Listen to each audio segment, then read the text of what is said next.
At 16:07 hours on May 29, 1943, over western France, Captain James Hartwell realized his brand-new superfortress was turning into bait. His B-17, tail number 425738, nicknamed Hedgehog, shook under him, all four Wright Cyclones at maximum continuous power. The throttles were firewalled, manifold pressure in the green, props pulled up tight. And yet, the main bomber formation was pulling away. 3 miles ahead, then 4, then 5, the regular B-17Fs, lighter by 2 tons and no longer carrying bombs, clawed into the thin air, turning northwest for home. Hedgehog, the much-hyped YB-40, flying destroyer, lumbered behind at 148 miles, nose slightly high, like a fat dog trying to keep up with racing greyhounds. In the radio room, Technical Sergeant Paul Morrison slid down from the top turret and checked the engine gauges again. "Number 3-cylinder head temps edging into the red," he called over the interphone. "She's working harder than she was built for, Jim." "We don't have any more power to give," Hartwell answered, jaw tight. "If we pull her back, we're dead for sure." "Sir," the radio operator's voice cut in from the waist. "Contrails, 4 o'clock high. Looks like 6, maybe 8 fighters. Closing.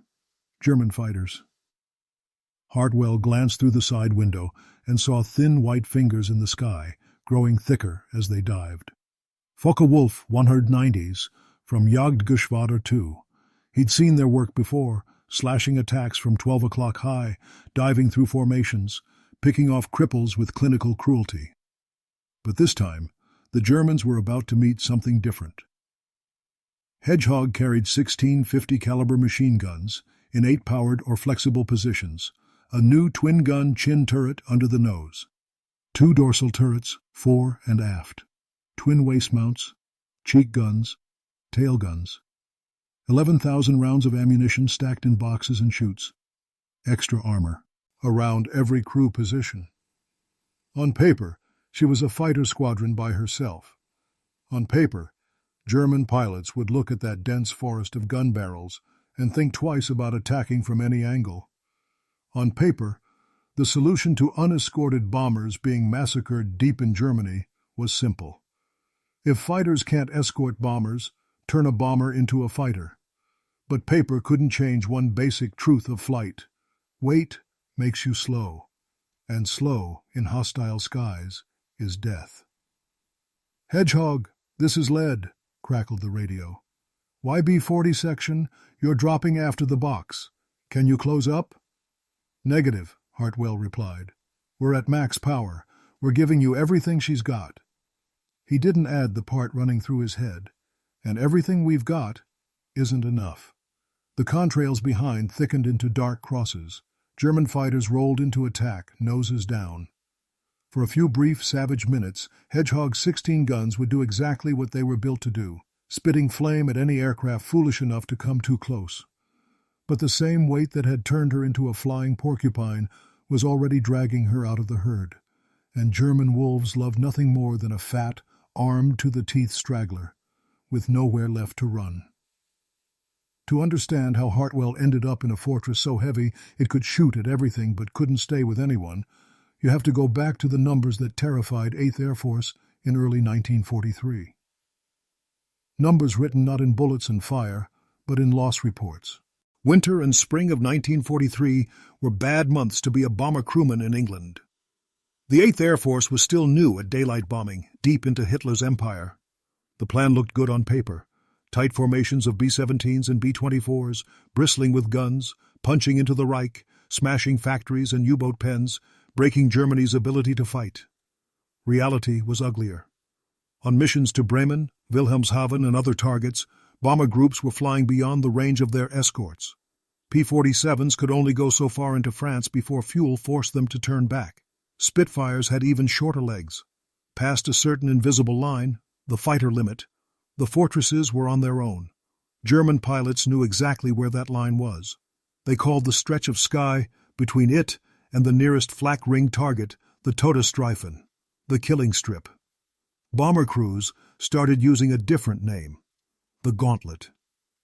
Between February and May 1943, the 8th Air Force lost 173 B-17s over Europe.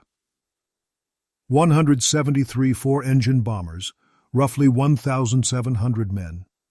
Many went down on the way home, hit hardest when their formations were strung out, damaged planes lagging. Focke-Wulf 190s attacked from head-on at 12 o'clock high, where nose guns couldn't track fast enough. Messerschmitt 109s dove through the box, raking cockpits and engines, then zoomed back up to set up again. If a fortress slipped out of formation, engine trouble, control damage, pilot just a hair off speed, it became a marked target. German fighters ignored the main body and carved the straggler apart at their leisure. Hartwell had watched 2 of his own squadron's birds die that way in March alone. He'd seen the bursts of cannon fire walk up a drifting bomber's flank. He'd watched fire bloom, watched tiny specks bail out too low, or not at all. He sat in post-mission briefings where intelligence officers laid out the cold facts.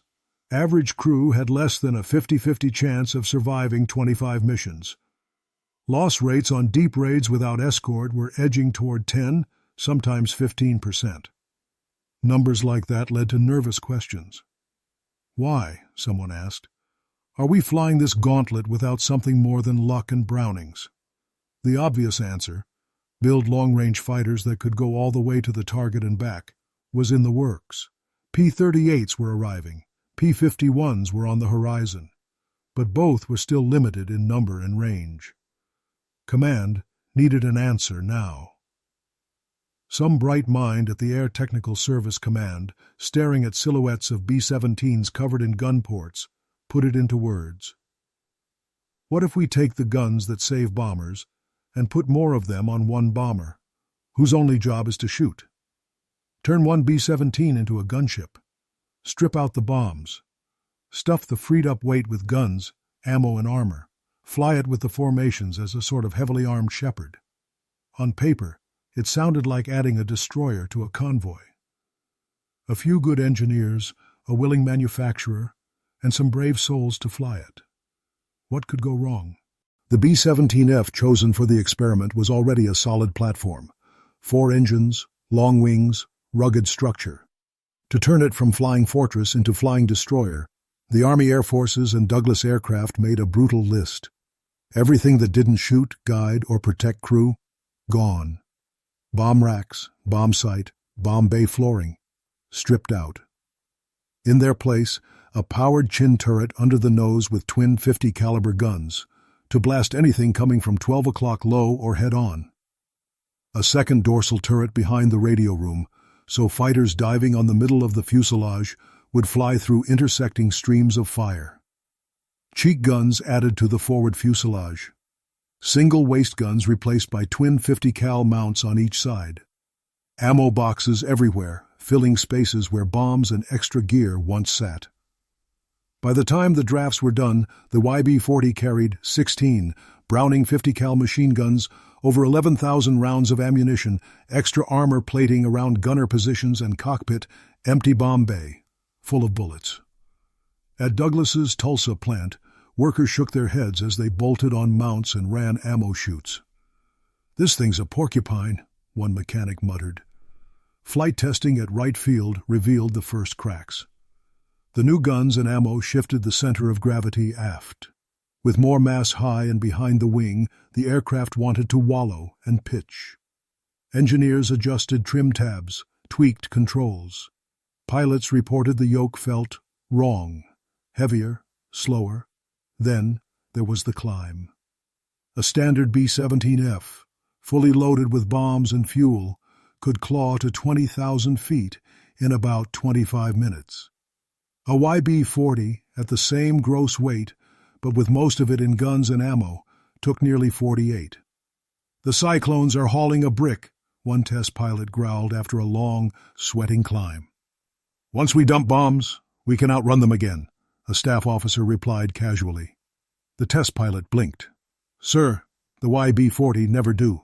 Rops anything," he said. "She stays heavy, start to finish." That comment did not travel far enough up. What traveled instead were glossy memos and optimistic assessments. YB-40 demonstrates satisfactory climb and handling, one report said, firepower greatly enhanced, capable of defending formation from multiple angles. They gave it nicknames that sounded heroic. Flying Destroyer, Bomber Escort Fortress. 12 conversions were finished by March 1943. More were planned if combat trials looked good. The 92nd Bomb Group at Alconbury got the first batch. Colonel William Reed called 7 crews into his office. "You're going to fly something new," he said, "something the Jerrys won't know what to make of. This ship's job is to protect everyone else. You're the shepherds, not the sheep." Hartwell looked at the silhouette pinned on the wall, that nose festooned with barrels, the double hump of dorsal turrets, and felt a flicker of pride. More guns meant more control over his own fate. He didn't yet know that in the sky, control is also about speed. May 29th, 1943, RAF Alconbury, England. The target was Saint Nazaire, a U-boat base on the French Atlantic coast that had already earned a nasty reputation. Briefing was the usual mix of maps, grainy photos, and warnings. "Flak heavy and accurate over target," the intelligence captain said, pointer tapping at a dark cluster by the docks.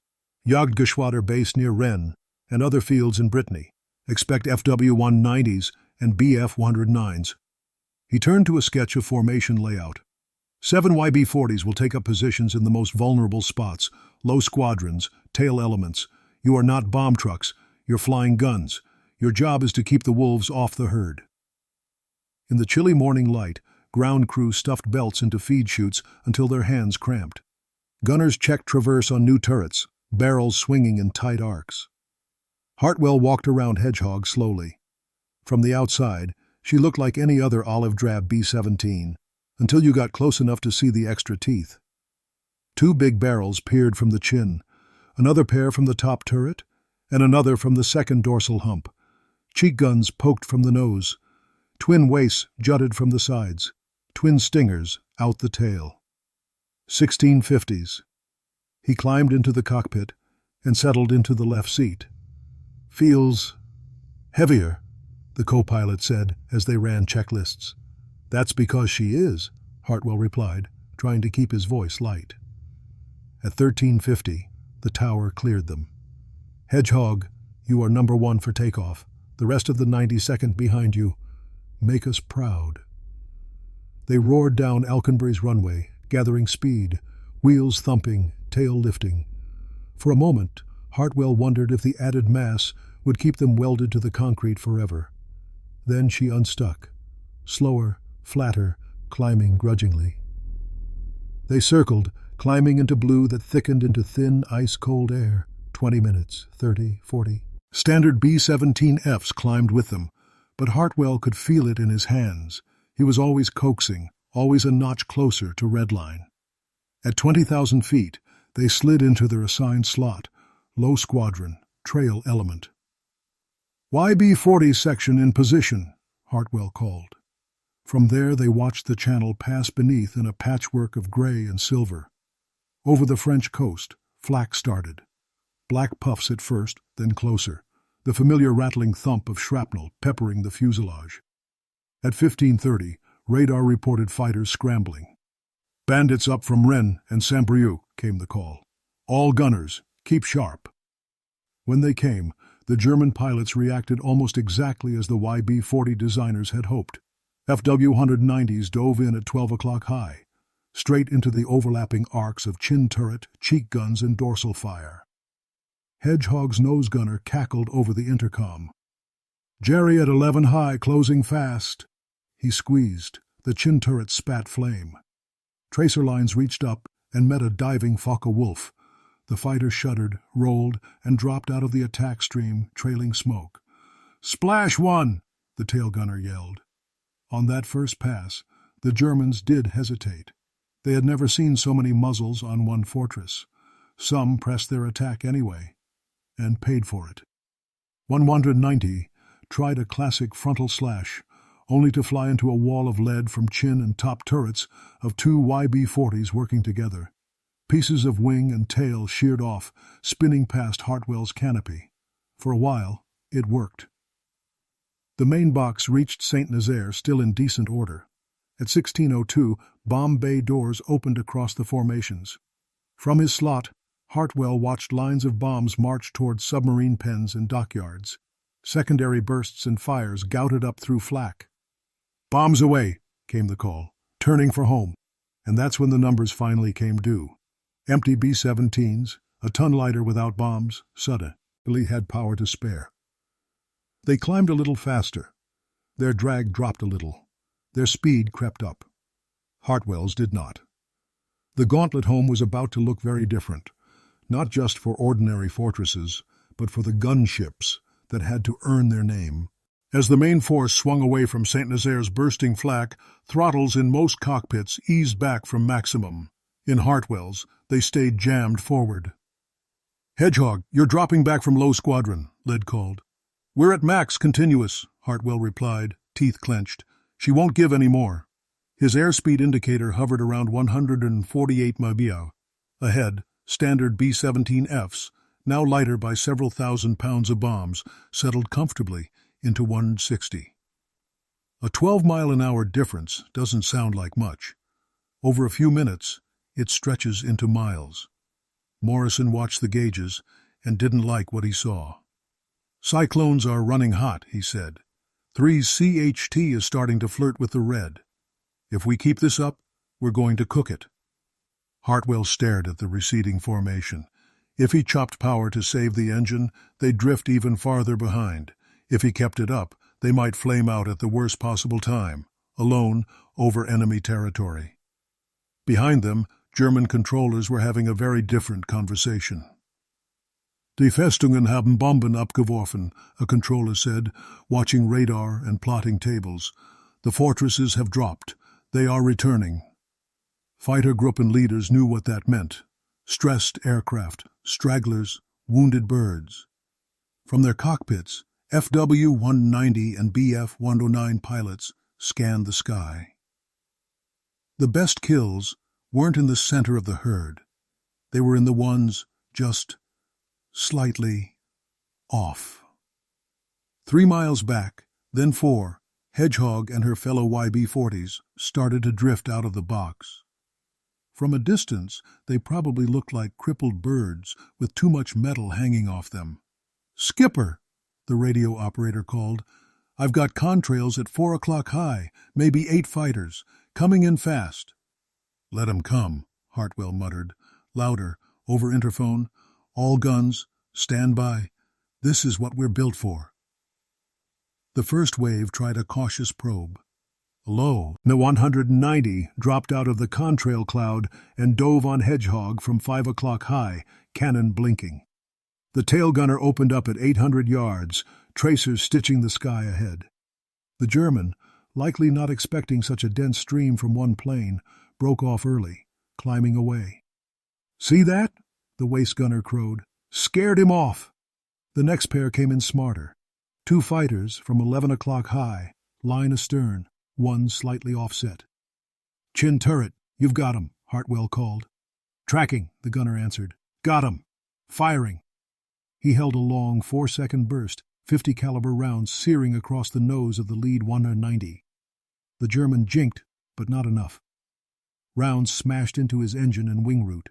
The aircraft yawed, then rolled into a spiraling fall. His wingman raked Hedgehog in a quick, angry burst, bullets walking across wing and fuselage before he pulled up again. "Hits on 3, Morrison shouted. "Fuel leak, small. Engine still running." For a brief moment, Hedgehog looked unstoppable. Any angle the Germans tried, some Browning chewed back at them. But there was a problem no gun could fix. Every minute they spent fighting, the main formation pulled farther ahead. What was supposed to be an escort now sat alone, a glowing ember in a dark sky full of hunters. Over German radio, someone made the obvious call. "Leave the main body. Take the heavy one at the rear." From then on, every new swarm curved toward the richest, slowest target, the one bristling with guns and stuck in the killing ground. Being the most heavily armed fortress in the world, had just turned Hedgehog into exactly what the Luftwaffe loved most: a straggler. By the time Hedgehog limped back across the French coast, she'd fired more rounds than any other fortress in the group. Gunners had claimed multiple fighters damaged or destroyed. Some claims overlapped with other ships. Some were no doubt optimistic. What was undeniable was the pattern on the loss board that evening. Out of the 7 YB-40s that flew that mission, only a handful made it home clean. 2 never returned. 1 crashed on the way back after losing engines. Another was so badly shot up she was written off. Regular B-17s in the same groups took losses too, but their rate wasn't worse than the YB-40s. Sometimes it was better. Debriefing officers sat with Hartwell and his crew, pens scratching as they described endless passes, the feeling of being under constant fire, the satisfaction of seeing fighters break away under heavy streams of 50 cal. Firepower was overwhelming, the intel captain noted.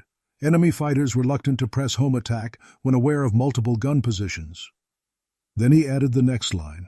However, aircraft unable to maintain formation speed after main force jettisoned bombs. Resulting separation left YB-40s vulnerable as stragglers. At Wright Field and in Washington, engineers and staff sifted through combat reports. The central problem turned out not to be courage, or guns, or even German tactics. It was simple physics. A normal B-17 released around 4,000 pounds of bombs at the target. Its gross weight dropped. Drag decreased. Power-to-weight ratio improved.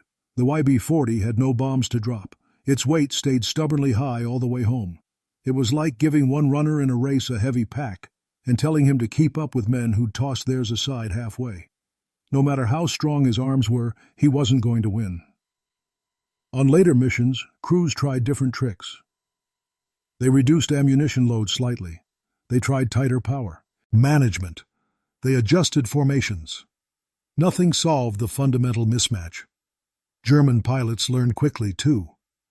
Initial surprise at the wall of fire became caution, then adaptation. Attack them in pairs, one Luftwaffe after-action report suggested. One distracts, the other targets engines and control surfaces.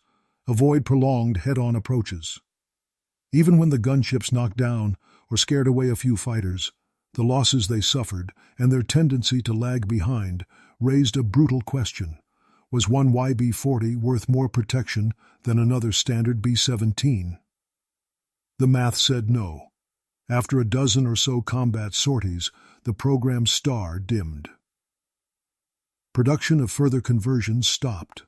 Existing YB-40s had some of their features, notably the chin turret, stripped and adapted to standard fortresses. The concept, bomber as its own escort, had run smack into the hard wall of reality. You cannot trade too much speed for guns. In the long term, the solution to unescorted bombers deep in Germany didn't come from heavier B-17s. It came from longer-legged, faster fighters, P-51 Mustangs with drop tanks, P-47s with extra fuel, P-38s on deep escort duty. For men like Hartwell and Morrison, the lesson was bitter. They had flown the gunship that promised to make them hunters. Instead, they had learned once again what every flyer in combat knows. If you can't keep up, it doesn't matter how many guns you bring. The YB-40 never became the war-winning wonder some hoped for. By late 1943, most of the surviving gunships had been pulled from frontline service. Some were used as training aircraft, others as test beds. Hedgehog's chin turret, a Douglas innovation for the YB-40 program, became standard on later B-17G models, giving ordinary fortresses much better protection against frontal attacks. Other ideas lived on too. Concentrated firepower, overlapping arcs, better ammunition feed systems, all were refined from the flying destroyer experiment. In that way, the project wasn't a total failure. But the heart of its dream, a bomber that could escort bombers, died quietly in the margin notes of staff planners. When P-51s finally appeared in numbers and proved they could ride formation all the way to Berlin and back, the question was settled: the best escort for a bomber is a fighter. Years later, Hartwell would sit in a folding chair at a reunion, a paper cup of coffee in his hand, and look at old photographs. "Did it feel good," someone asked him, "to sit behind all those guns? Did you feel safer?" He thought about the weight in the yoke, the way the formation had stretched away from him, the contrails of approaching fighters. "The first time we turned into a 190 and he broke off, yeah," he said. "We felt 10 feet tall. The 10th time we watched the rest of the boys disappear in front of us while the Jerrys circled behind us. Not so much." The YB-40 story is one of those strange war tales where a bold idea solves the wrong problem. Guns can help you survive an attack. They cannot by themselves keep you in the fight. Even so, there's a kind of courage in the men who climbed into Hedgehog and her sisters, knowing they were heavier, slower, and marked. They believed, for a little while, that they carried something that could change the odds. In the end, what really changed? The odds were the quieter lessons drawn from their flights. Don't assume more of one thing. Guns, armor, anything is always better. Never forget what speed and maneuver mean in combat, whether in the air or on the ground. And sometimes, the true value of a failed experiment is what it teaches you not to build next time. German pilots who first saw the strange B-17s with extra gun blisters did double takes. 16 guns on one bomber? Madness. But after a few missions, when those same lumbering fortresses began to trail behind the pack, those pilots smiled thinly. They understood something brutal and simple. It doesn't matter how many teeth a beast has, if it can't keep up with the herd. Somewhere in a museum display case, you might see a chin turret labeled, "Developed from YB-40 Gunship Program." The plaque probably won't talk about Hartwell beating his throttles against their stops, while formations slid away ahead and FW-190s rolled in behind. Still, in that glass, under the dust, you can almost hear the echo of 16 Brownings hammering in a sky where someone tried very hard to make a bomber into a destroyer, and learned the hard way that sometimes the enemy you can't shoot is your own drag.